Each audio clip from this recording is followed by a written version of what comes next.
নতুন করে বাংলাদেশে পাঠানো হচ্ছে।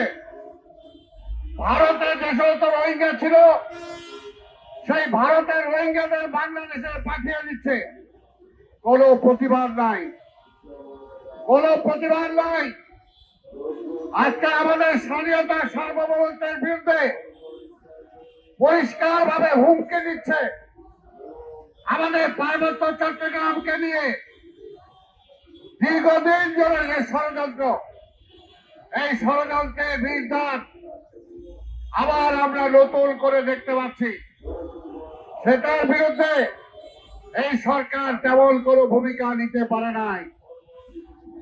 খালি কথা বলেন, অনেকেই সমালোচনা করেন, কিন্তু একটু চিন্তা করে দেখেন, শহীদ রাষ্ট্রপতি জিয়া রহমান যদি পার্বত্য চট্টগ্রামে সেই সময় আমাদের এই দেশের নাগরিকদের সম অধিকার না দিত, জায়গা নেওয়ার অধিকার না দিত, তাহলে এতদিনের পার্বত্য চট্টগ্রাম আমার থাকতো না।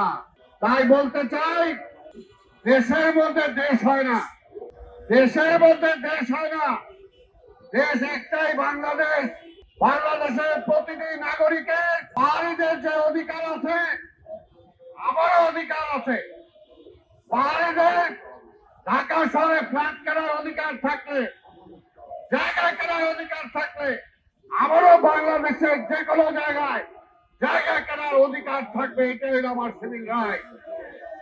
তাই যারা নিজেরা এই শেখ হাসিনা প্রতিটি জায়গায় আমার দেশকে ধ্বংসের দ্বার প্রান্তে দিয়ে দাঁড় করিয়েছে, আজকে এই পাহাড়িদের যে অবস্থা, পাহাড়ের যে অবস্থা, এই অবস্থার জন্য আজকে শেখ হাসিনা দায়ী। তাই ভাই আমার এখন একটি দরকার, সেই কারণে আমরা বলেছি নির্বাচনের কথা আমরা এমনি বলি নাই।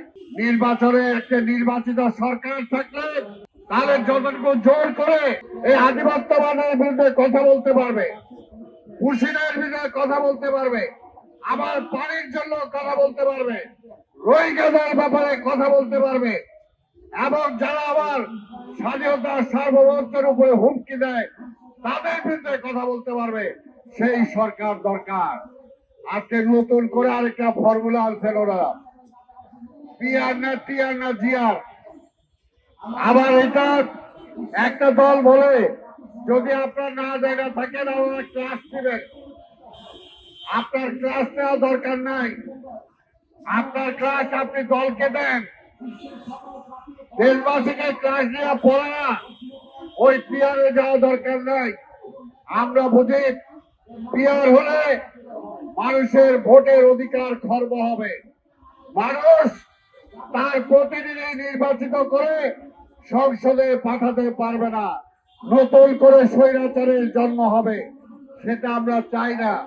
আরেকটা হলো একটা ঝুলন্ত পার্লামেন্ট হবে, যে ঝুলন্ত পার্লামেন্ট